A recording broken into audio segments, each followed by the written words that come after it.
Hey guys, Kevpert here. Welcome to episode 9 of my 1v1 analysis series. Today we're playing Billy Monroe, really good player. He's a champ as well. Obviously I've dropped down to a superstar. So a lot of different things I've been doing in the last few weeks. Been changing arrow roll to arrow left, arrow right. So you'll see some applications of that today, maybe just one. And you'll see some innovations in my game. So last episode we saw Buzz Eater do some pop dribbling. You're going to see a couple examples of that. And you're going to see some good examples of defending and positioning. I think you guys can learn a lot from that. So we'll start from the beginning. You can see I reverted back to a taller angle. This is just to help me dribble. I did try a lower angle, -10 for a while, and it was not great in terms of flick dribbling. So okay, this is actually a really good play from Billy here, and he probably should have scored. He actually whiffs right there. So let's talk about what he does right. So as he takes this up, and he's grabbed that boost, he's not trying to shoot, he's trying to aim for the other corner boost there, and that's just to get a boost starve. So you see, lands well, gets the boost starve. And here, you see I've stepped out way too far, and I'm not respecting the turn, and now I'm doing a really weird play, and that probably should have been a goal. I was definitely not going to get that block there. So looks like he's in a bit of trouble there with the too quick of a turn. And he gives me an opportunity to get a flick dribble started. And here is a prime example of what to do when you have a flick dribble in the middle. And what you want to do is you want to aim for a spot right above goal, close enough that they jump for the ball and commit to the ball, and then you can turn and maybe get the next shot. So here I go a little wide.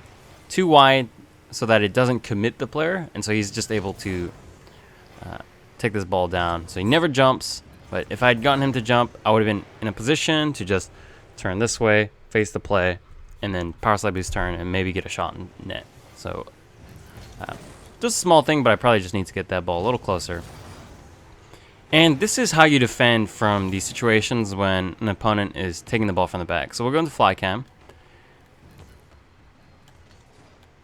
So right here. So in this sort of situation, you want to eventually think about, okay, how do I get myself into this position so I can cover the entire goal? So I'm going to take a very wide berth, and he's going to take it down, and I'm going to have opportunity to step across and maybe tackle, or if not, I'll just end up coming back here. So that's my ultimate plan, is to go all the way back. So I get the boost. You see here, he's going to chip this ball a little too far, and that gives me an opportunity to just step in. Much easier to read it from a sideways on position than... Right, very easy to read that as opposed to being head on. Okay, so I go for this hit, and the most important thing there is to hit it high. So the last thing you want to do in ones is to do double jump aerial, where you commit in the air, and you drop the ball in front of the net, where the opponent can still catch it. So it's very important that I don't go for a shot. You will never score a goal against a top player from this sort of range. So you don't want to drop in that sort of area.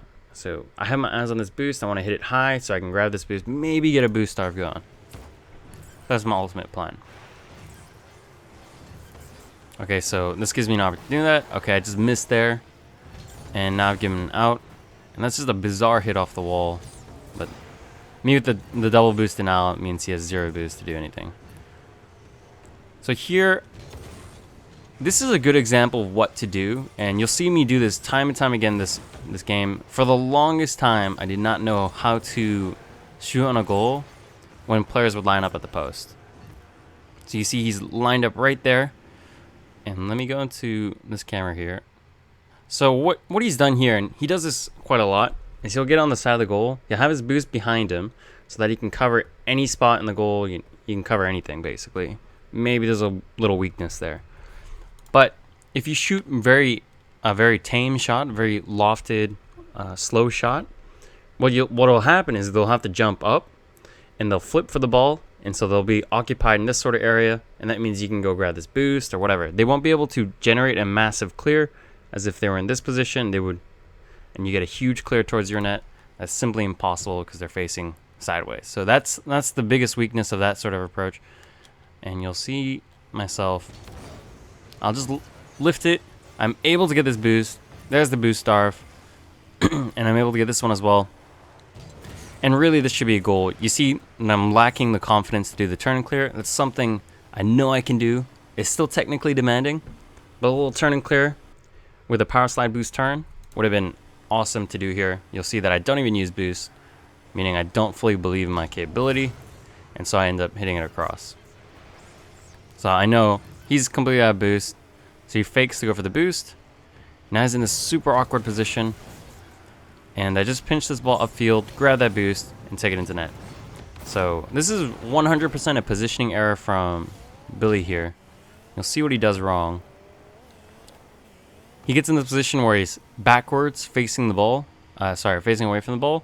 So what I'll do here is I'm gonna jump, and I'm gonna try to sandwich this, get a pinch off the wall, and use air roll my car so that my wheels land on the wall, so that I can be very fast. So there I get the double hit.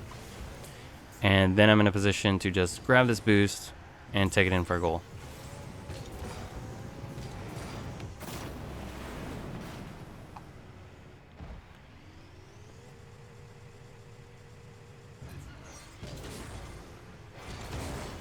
Pretty standard kickoff. Just a couple front flips. And you see there, I played with very low boost, but I decided to step. And the reason why I stepped, and he let me off the hook because he took a really shallow turn. And so at this point, I know that I have to leave because he's going to start a dribble. But the shallow turn basically means he can only take it that way, or he can start a dribble. And so I'm in a position to drop back, maybe grab some boost. Okay, here you're going to see me get in a wide position again. And this is exactly the same as in the earlier example. I'm going to get wide so I can funnel it one way. So any ball that comes this way, I'm trying to funnel him this way. It makes it very easy for me to read. So you'll see he loses the dribble. This makes it very easy for me to step. And honestly, that should be a goal. I've turned the wrong way. And so let's talk about this, because there's always a decision that happens when you come to boost. So let's see if we can find that exact frame. So here, since there's a lot of pace on the ball, the optimal turn would have been grab that boost, face that way, maybe get a shot towards net. What ends up happening is, I'm thinking defensively, and I want to get behind the ball and turn somewhat like that because I'm always worried about this. Really, it's just a poor read on the situation, and that's really never a danger. So I've actually taken this shot away from myself by doing that. You see that he's able to get back. Had I gone the other way, I probably would have scored. So there's always a decision when you go to boost. Do you turn left? Do you turn right? I've just taken the wrong one there. All right, another opportunity. I'm a bit disappointed I didn't get a high hit, because a high hit would have been ideal, optimal shot. It would have committed him. Maybe I would consider going for that boost there if he had hit it towards that boost, that far corner. Anyway, it's not a great shot. And I have this tiny little opportunity here where I'm backing up. And that's when I could have done diagonal backflip. I would have gotten that for sure. So let me try to show you that again. Because backflips are a really good way to defend. Maybe this is a little further up the pitch than I would like. And so you see that I don't go for it and I actually get punished for it. So obviously I could have backed off, taken a wide approach again. There I just got stuck upfield. It's really not an optimal spot to be. And I have to go for the backflip there. I just didn't. Alright, here you see me use rear cam, and that lets me craft my strategy. So that's the information that I need to just grab boost, get the boost starve going. You'll see very quickly how important that is.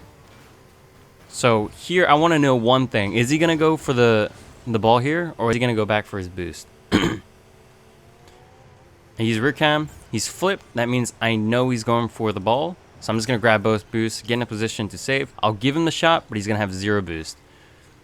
And so this is fine. I make sure to catch it. I don't want to hit this back out. That's just a little composure. And now I'm in position to get a flick dribble started. Okay, I lose it. And so I'm just going to turn into the ball to get a chip shot. Again, it commits him. I get that boost starve. So he's lined up on the side of the goal again. A little high shot commits them, makes them flip. And that gives you that little bit of time to get the boost. And you see there, a little turn and clear. And I know he's going to get that boost. So I'm not even going to bother going for it. I get that boost, and I actually get a really quick turn and clear. I think I surprise him. But you see how effective those are. I talk about those. I rave about those in threes. So important as a skill to learn. Because you can just catch out people. The ball's coming towards me, and so I'm always in a position with the power slide boost turn to attack the ball very quickly and catch the opponent by surprise. But also, if the opponent was in a position where he was going up early, I could always get a block as well. So here I just catch him out by surprise. Very quick turn. Gets me the goal. So it's something I've been working really hard on. Something that I'm pretty happy that has come out and shown itself in one's play. So he's won the kickoff. I just flipped to the side a little too early. And I'm going to get in the goal. This is going to be a very similar play to that first kickoff of the game. He's going to take it into the corner, grabbing both boosts. And again, I step out. But this time, the important distinction is I don't step out that much, and I never let the ball cross the line of the post. So the ball never crosses this line. This means he's never in a position to attack this ball. You'll see from his perspective, he does not want to go for that because he just slammed it into the post or slammed it into the wall. So it's safe. And he's going to give me an opportunity to flick this out. One of the nice things about Dominus, of course. And little thing that you might notice I've done here is since he's backwards, he's going to do a backflip. I need to back off and just let him do his thing so I can pick up the loose ball. Now I have an opportunity to chip. Again, I chip it up. It commits him. And now I'm in this position where I have the boost. I have ball control. And I can do two things. Or I can do two things. I can boost, like I do here. And hopefully I want the ball to roll back this way so that I can just back up and then start a bounce dribble from a better angle. Or if he actually doesn't buy that little boost fake, then I can just take this up the wall above him. So that's exactly what I do. I have two options, two good options. He takes away one of them, I still have the other. So those are ideal situations you want to get yourself in. So here, thinking about a bounce dribble, he steps very early, so I go up for a block. That's just damage control. And now I give up the opportunity. So I want to go back into fly cam. Oops. Just to demonstrate how I'm approaching this. Because he's pretty wide, I do not want to step out and try to tackle outright because he can go this way, he can go this way, he can shoot into the corner, he can even flick it over me. Right, there's so many things that he can do. So you'll see I'll turn around here and then try to funnel the play this way, make it very obvious. And that's exactly what I do. I funnel it, and then I'm able to jump up, air roll, and then flip this forward so that I can hit it back towards his half. Like I'm going back, I'm jumping backwards, and I'm still able to hit it towards his half. That's a really important skill. All right, I'm not hitting this into my corner. He's not able to get pressure. And you see I get boost and ball control. So that's a little important distinction. Let's see if we can get back into player view. And so boost, ball control. And here I'm just going to do a pop dribble. Again, very similar to a bounce dribble in terms of doing it properly. You want to get that bounce just outside that 18-yard box, and then you want to use a tail flip to shoot. You see there, he gets a save, or I think he misses. And I'm just looking for that far corner, but this is more for a boost in out sort of thing. So I know he has about 0 boost. Okay, he surprises me at 12. Now I've given him an out. And this right here is one of the nicest things about doing air roll right, air roll left. It's not something I'm going to recommend for everyone. I was at 1,500 hours when I decided to make the change. But you'll see here, I jump, and I just hold R1, and I immediately air rolled. I'm upright, able to get a good challenge. That's not like the best application of it there, or best example of that. But that's one of the nicest things. You can jump off the wall, you immediately air roll upright. So again, another pop dribble. We saw Buzz Eater do that really effectively. I think he scored like 2 goals last episode. So again, using that tail flip. Let's see if I can get further back. And one of the nicest things with flat cars, Dominus, Breakout, Batmobile, is you can do a bounce dribble on top of your car. And the way that works is because they have such a great tail flip, you can pop it up. You can slow down and get a bounce dribble if you want, get a power shot. Or you can just use your tail to just flip this in, and that's just as effective of a shot. Maybe not as powerful, but something, if an opponent charges, you can definitely just pop over an opponent. It's a really good, phenomenal save from it, and this is a really poor turn on my part, and the first mistake is going infield here. So let's talk about this. This is a positional error, and it's something I didn't really notice until I went up here to view.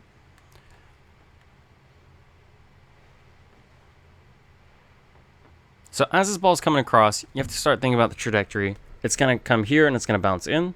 So what I need to do here, the optimal solution would have been to take the boost. Well, this is actually what I tried to do, and I tried to turn like this.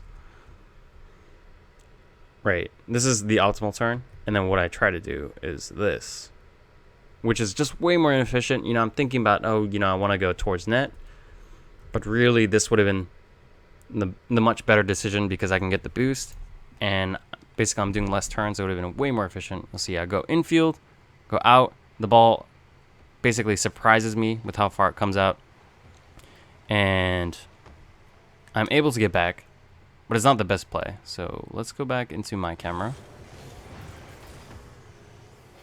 Certainly some issues with my power sliding here.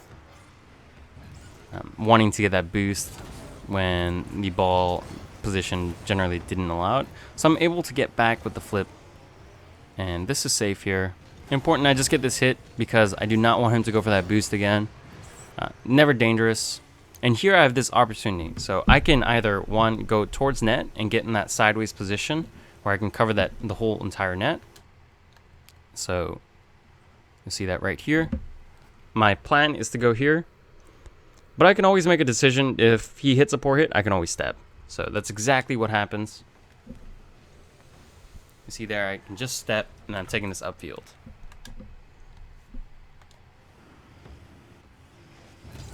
Let's see if we can show that.